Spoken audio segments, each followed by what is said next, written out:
Welcome back to my YouTube channel. आज की इस वीडियो में हम क्लास 9th एक्सरसाइज 7.1 का क्वेश्चन नंबर 5 का सॉल्यूशन करेंगे। तो चलो शुरू करते हैं। इसमें कहा है line L is the bisector of angle ए।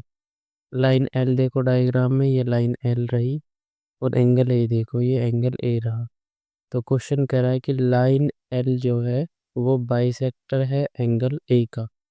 और बाइसेक्टर का क्या मतलब है कि लाइन एल ने एंगल ए को दो बराबर हिस्सों में डिवाइड कर दिया। इसका मतलब ये है कि मैं ये बोल सकता हूँ कि ये एंगल 1 है, ठीक है।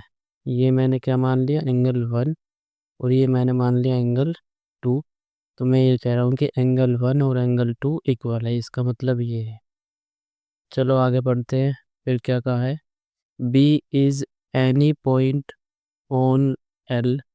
बी एक पॉइंट और है उसी लाइन एल पर।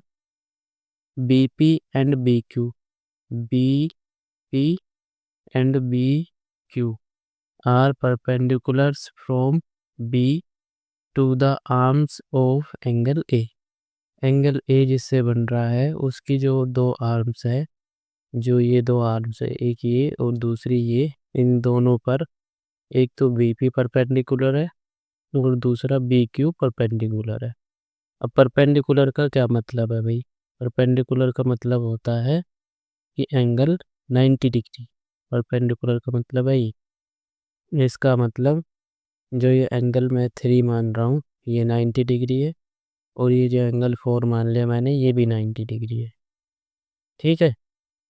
अब देखो और क्या गिवन है, बस यही गिवन है। उसके बाद मुझे शो करना है कि triangle A P B congruent है ट्राइंगल ए क्यू बी के।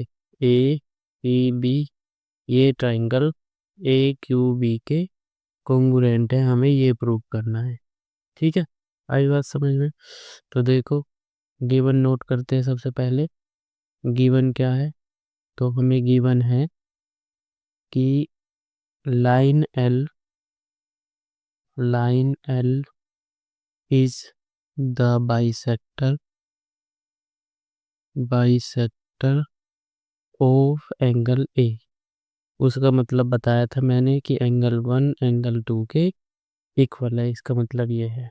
इसके अलावा मुझे ये गिवन है कि बीपी और बीक्यू, बीपी एंड बीक्यू जो है वो परपेंडिकुलर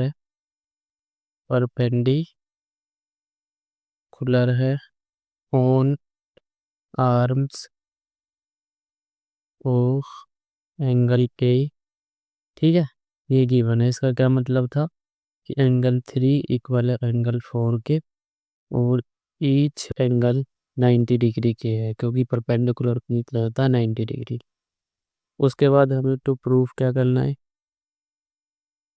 टू प्रूफ करना है फर्स्ट पार्ट में कि triangle A P B congruent है ट्राइंगल ए क्यू बी, और सेकंड पार्ट प्रूफ करना है कि बी पी इक्वल है बी क्यू के, ठीक है। उसके बाद लिखा है कि B is the equidistance from arms of angle ए।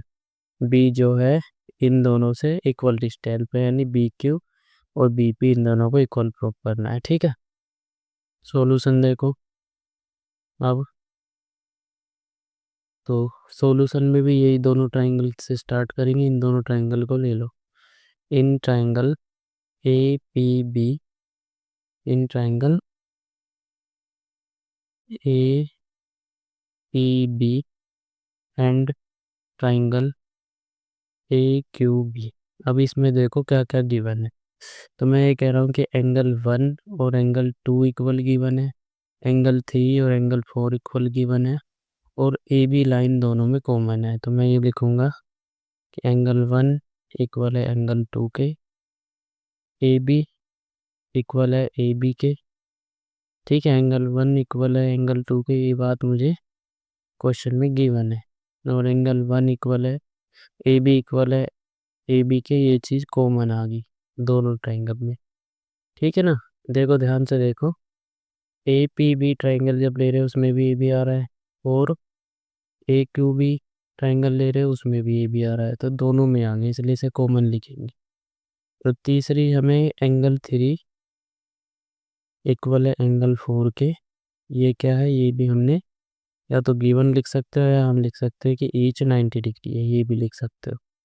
इसका मतलब ये हुआ कि triangle A P B congruent है ट्राइंगल ए क्यू बी, कौन से क्राइटेरिया से, एंगल साइड एंगल क्राइटेरिया से।